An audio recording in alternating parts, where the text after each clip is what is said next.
Que la paix, la lumière et la présence d'Allah soient avec vous, chers frères et sœurs en islam. Qu'Allah apaise vos cœurs, éclaire vos intentions et vous enveloppe de sa miséricorde en cet instant précis. Dans un monde où tout le monde parle, où les mots coulent sans réflexion, le silence est devenu rare. Et pourtant, il est l'une des formes de sagesse les plus puissantes. Le silence n'est pas un vide.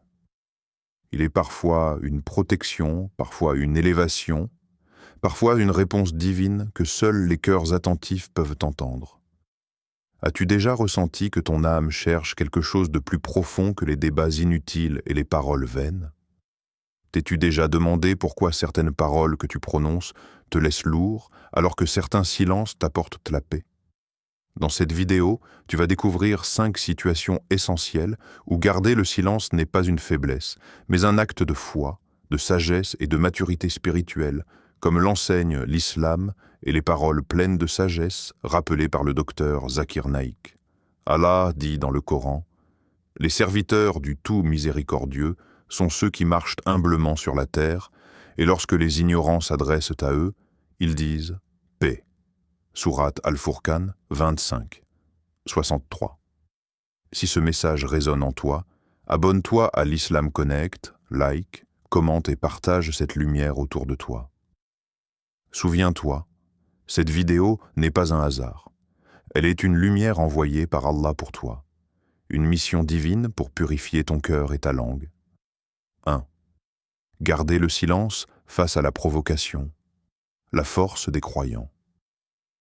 Il arrive dans la vie que quelqu'un cherche volontairement à te provoquer, à te blesser par ses mots, à t'humilier devant les autres ou à réveiller ta colère intérieure. Ces moments sont des tests spirituels puissants. La provocation n'est jamais anodine. Elle vise ton ego, ton orgueil, ton besoin de te défendre. Et c'est précisément là que l'islam nous enseigne une sagesse profonde. Le silence peut devenir une armure invisible. Une armure qui protège le cœur du croyant contre la chute morale et spirituelle. Répondre immédiatement à la provocation donne souvent une illusion de force. On croit gagner en parlant, en répondant coup pour coup, en levant la voix. Mais en réalité, répondre sous l'émotion, c'est souvent descendre au niveau de l'ignorance. C'est permettre à la colère de guider la langue. Se taire, au contraire, c'est choisir l'élévation. C'est refuser que l'autre contrôle ton état intérieur. C'est affirmer que ta paix est plus précieuse que ta fierté blessée. Le prophète, que la paix et le salut d'Allah soient sur lui, a dit: « Celui qui croit en Allah et au jour dernier qu'il dise du bien ou qu'il se taise. » Bukhari et Muslim. Ce hadith n'est pas seulement un conseil moral, c'est une clé de transformation intérieure. Il nous apprend que la foi authentique se manifeste dans la maîtrise de la langue. Le silence, dans certaines situations, devient une preuve de foi vivante, une traduction concrète de la confiance en Allah. Quand quelqu'un te provoque et que tu choisis le silence, quelque chose de profond se produit. Ton cœur se préserve de la noirceur de la rancœur. Ton âme se libère du poids de la colère. Tu refuses de laisser Shaitan s'installer dans ta parole. Car la provocation est souvent une porte ouverte au regret. Combien de relations brisées, combien de péchés écrits, combien de nuits troublées à cause d'une seule phrase dite sous l'effet de la colère. Allah décrit ses serviteurs sincères en disant: « Les serviteurs du tout miséricordieux sont ceux qui marchent humblement sur la terre, et lorsque les ignorants s'adressent à eux, ils disent paix. » Sourate Al-Furqan 25, 63. Dire paix ne signifie pas toujours répondre par des mots. Parfois, la paix réside dans le silence. Un silence qui dit « Je choisis Allah plutôt que mon ego ». Un silence qui affirme « Je ne me bats pas pour gagner un débat, je me bats pour préserver mon cœur ». Imagine ton silence comme une lumière douce qui éteint le feu de la colère. Plus l'autre crie, plus ton calme devient puissant. Plus l'autre insiste, plus ton silence devient une réponse écrasante. Car la provocation se nourrit de réaction. Sans réaction, elle s'éteint. Et dans cet instant, Allah devient ton défenseur. Tu n'as plus besoin de te justifier ni de te venger. Allah voit, Allah entend, Allah juge. Le prophète, que la paix et le salut d'Allah soient ici, soit sur lui, a également dit que le fort n'est pas celui qui terrasse les gens par sa force physique, mais celui qui se maîtrise lorsqu'il est en colère. Cette maîtrise commence souvent par le silence. Un silence qui retient la langue avant qu'elle ne détruise. Un silence qui protège la dignité du croyant.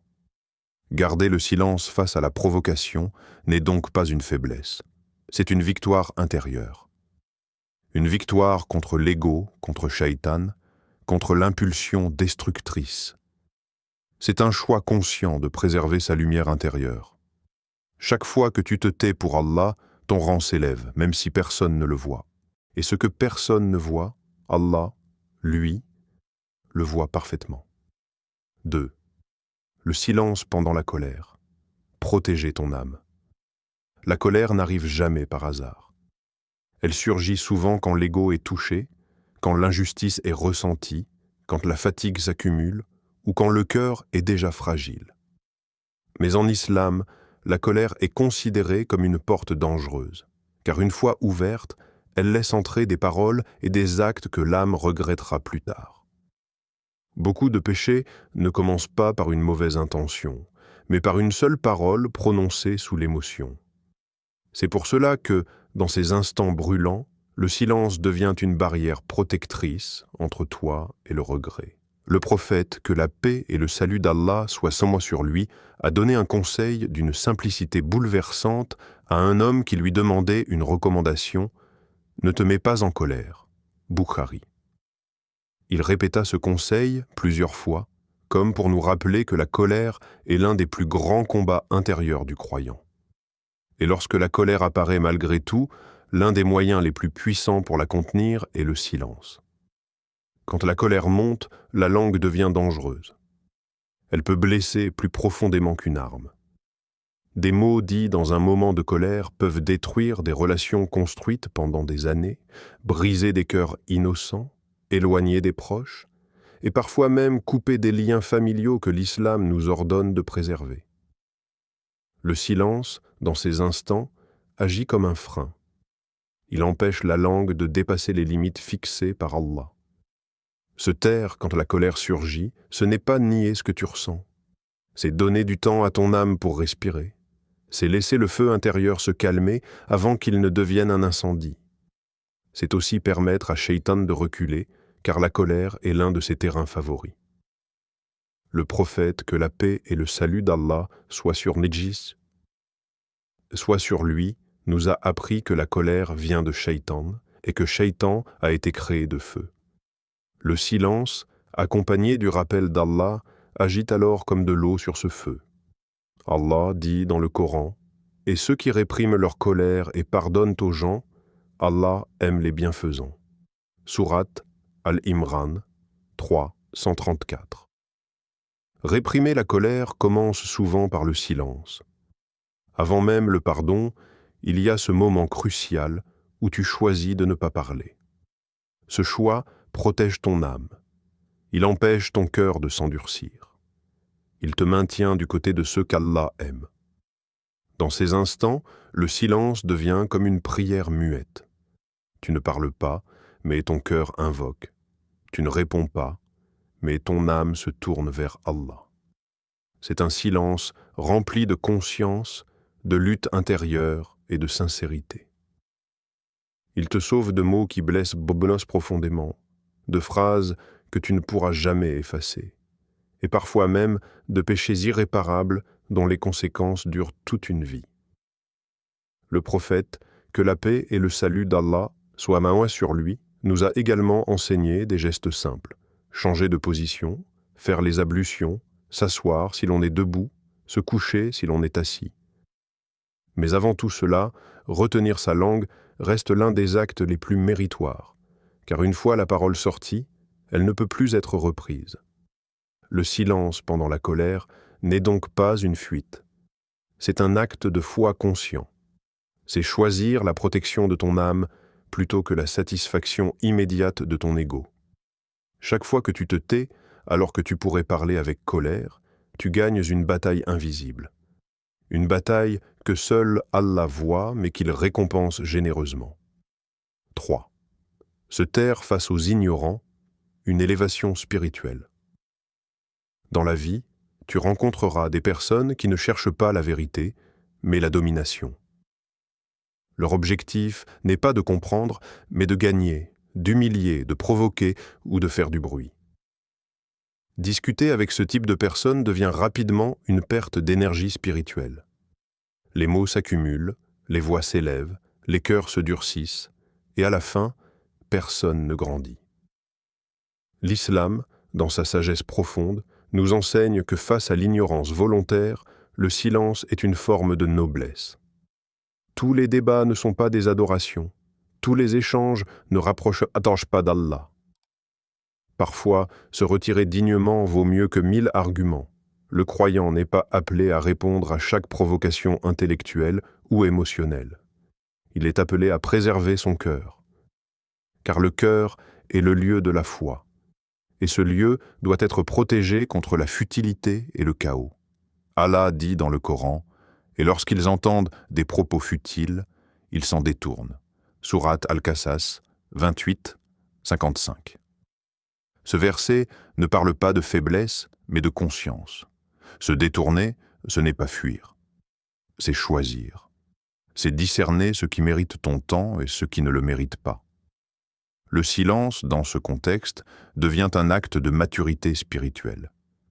Les ignorants se nourrissent souvent de réactions. Ils cherchent l'attention, la confrontation, la montée de l'ego. En leur offrant le silence, tu brises le cycle. Tu refuses d'alimenter une discussion vide. Tu choisis la paix plutôt que le tumulte. Et ce choix, même s'il est invisible aux yeux des gens, est immense aux yeux d'Allah. Le prophète, que la paix et le salut d'Allah soient sur lui, était le modèle parfait de cette sagesse. Il n'entrait pas dans des disputes inutiles. Il répondait quand il y avait un bénéfice clair, et il se taisait quand la parole risquait de semer la division ou la confusion. Son silence n'était jamais un manque de connaissance, mais une preuve de sa profondeur. Il savait que certaines personnes ne veulent pas être éclairées, mais simplement opposées. Ton silence face aux ignorants devient alors un acte d'adoration. Tu fais une intention sincère, préserver ta foi, protéger ton cœur, éviter le péché. Et en islam, l'intention transforme les actes ordinaires en actes d'adoration. Même le silence, lorsqu'il est fait pour Allah, devient une source de récompense. Ce silence purifie le cœur. Il l'éloigne de l'arrogance, de la colère, du mépris et de l'orgueil intellectuel. Il t'apprend l'humilité. Il te rappelle que la guidance vient d'Allah seul et que tu n'es pas responsable de convaincre tout le monde. Ton rôle est de rester droit, sincère et apaisé. Allah décrit les croyants sincères comme des personnes qui ne s'attardent pas sur le futile. Ils avancent. Ils gardent leur regard fixé sur l'au-delà. Chaque fois que tu choisis le silence face à l'ignorance, tu fais un pas vers cette élévation spirituelle. Tu te rapproches du paradis, non pas par la victoire dans un débat, mais par la paix dans ton cœur. Ce silence n'est pas vide. Il est rempli de sagesse, de confiance en Allah et de lucidité. C'est un silence qui te libère, qui t'allège, et qui te rappelle que la véritable supériorité n'est pas dans la parole dominante, mais dans l'âme apaisée. 4. Le silence sur tes projets et tes bénédictions, protection divine. Dans la vie du croyant, toutes les bénédictions ne doivent pas être exposées, et tous les projets ne doivent pas être annoncés. Parler trop tôt de ce qu'Allah t'a accordé peut parfois attirer la jalousie, la comparaison et le mauvais œil. Ce n'est pas par peur des gens, mais par sagesse spirituelle que l'islam nous enseigne la discrétion. Le silence, ici, devient une protection divine, un voile posé par Allah sur ce qui est encore fragile. Les compagnons du prophète, que la paix et le salut d'Allah soient niés sur lui, avaient une compréhension profonde de cette réalité. Ils savaient que certaines faveurs d'Allah doivent être préservées jusqu'à ce qu'il les rende complètes. Il ne parlait pas de tout, à tout le monde, non par orgueil, mais par conscience.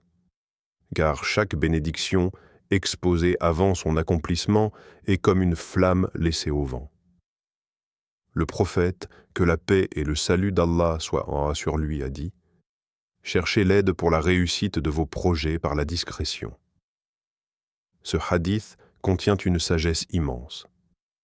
Il nous apprend que la discrétion n'est pas un manque de confiance, mais une stratégie spirituelle.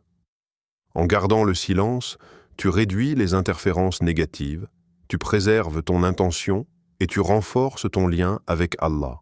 Tu confites ton chemin à celui qui détient les cœurs et les résultats. Parler de ces projets trop tôt peut alourdir l'âme. Les attentes des autres, leurs avis, leurs doutes ou même leur jalousie peuvent semer la confusion dans ton cœur. Le silence, au contraire, te permet d'avancer avec clarté. Il te protège du découragement. Il te garde concentré sur l'essentiel, l'effort sincère et la confiance en Allah. Allah nous rappelle dans le Coran l'histoire de Yaqub alayhi salam, qui a conseillé à son fils Youssouf de ne pas raconter son rêve à ses frères par crainte de la jalousie. Cela montre que la discrétion est une sagesse ancienne, enseignée aux prophètes eux-mêmes. Tout ce qui est précieux mérite protection. Garder le silence sur tes bénédictions ne signifie pas nier la gratitude. Au contraire, la gratitude la plus sincère est souvent silencieuse. Elle se vit entre toi et Allah. Elle s'exprime dans la prière, dans la reconnaissance intérieure, dans l'humilité. Plus tu parles de ce que tu as, plus tu risques d'oublier celui qui te l'a donné. Le silence sur tes projets est aussi un acte de tawakkul. Tu avances sans chercher l'approbation humaine. Tu travailles sans dépendre des applaudissements. Tu construis sans exposer chaque étape. Comme une graine sous terre, ton succès a besoin de silence pour pousser. Personne ne voit la croissance, mais elle est bien réelle. Et lorsque le moment vient, Allah fait sortir le fruit au grand jour. Ce silence protège également ton intention.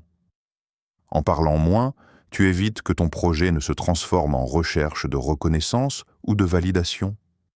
Tu restes aligné avec ton objectif initial, plaire à Allah.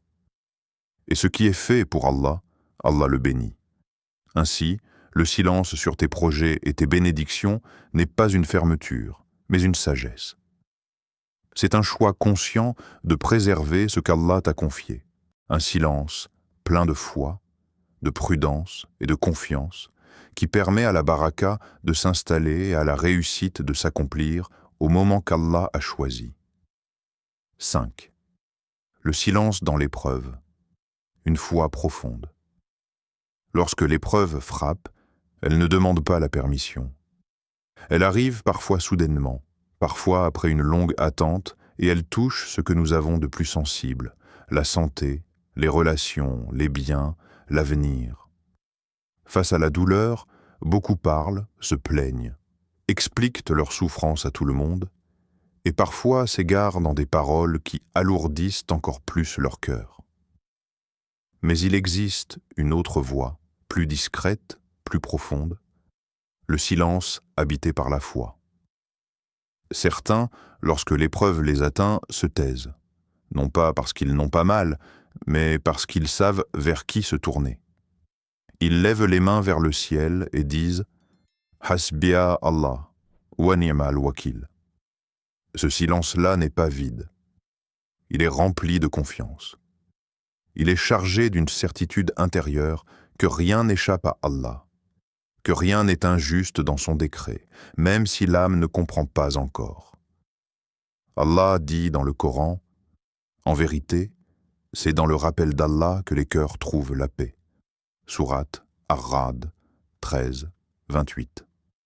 Dans l'épreuve, le silence devient un rappel. Une manière de dire sans mots « Oh Allah, tu sais ». Car parfois, expliquer sa douleur aux créatures ne fait que la raviver, alors que la confier au Créateur l'apaise.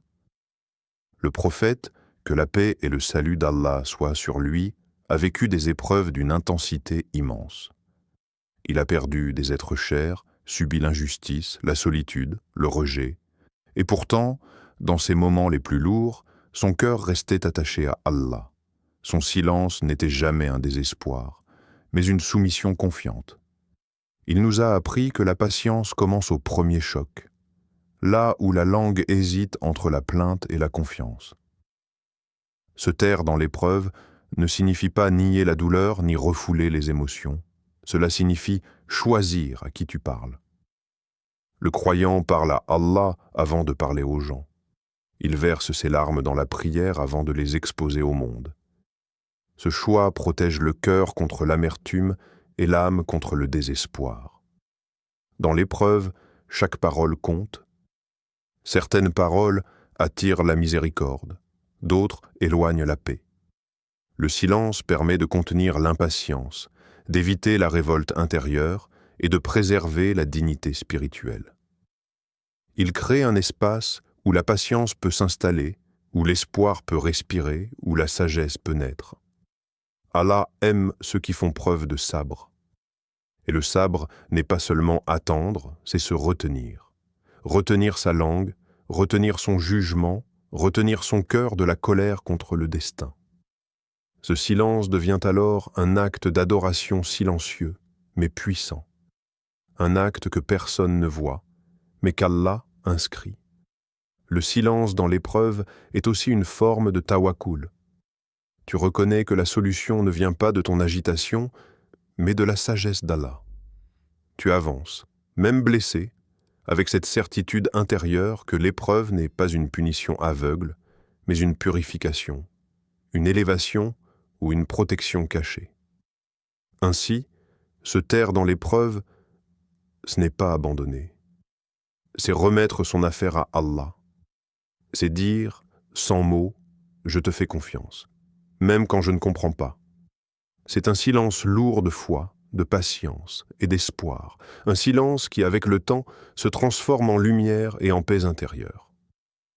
Chers frères et sœurs, aujourd'hui nous avons vu que le silence n'est pas une absence de parole, mais une présence de sagesse. Dans la provocation, la colère, l'ignorance, les bénédictions et les épreuves, le silence devient un chemin vers Allah. Chaque fois que tu choisis de te taire pour Allah, ton cœur s'allège, ton âme s'élève et ta foi se renforce. Le silence bien placé est parfois plus puissant que 1000 discours. Il protège ta langue, purifie ton intention et apaise ton esprit. Si ce rappel a touché ton cœur, abonne-toi à l'Islam Connect, partage cette vidéo avec ceux que tu aimes et sois une source de lumière autour de toi. Peut-être qu'un simple partage sera une sadaqa jariya pour toi. Merci, sincèrement, d'avoir ouvert ton cœur à cette parole. Qu'Allah te récompense pour chaque seconde passée à chercher la vérité et qu'il fasse de ton silence une adoration acceptée. Allah dit, « Allah est doux avec ses serviteurs. » Sourate Ash-Shura 42, 19. Que cette douceur t'accompagne dans tes paroles et dans tes silences. Qu'Allah remplisse ton cœur de paix, de sagesse et de lumière. Amin.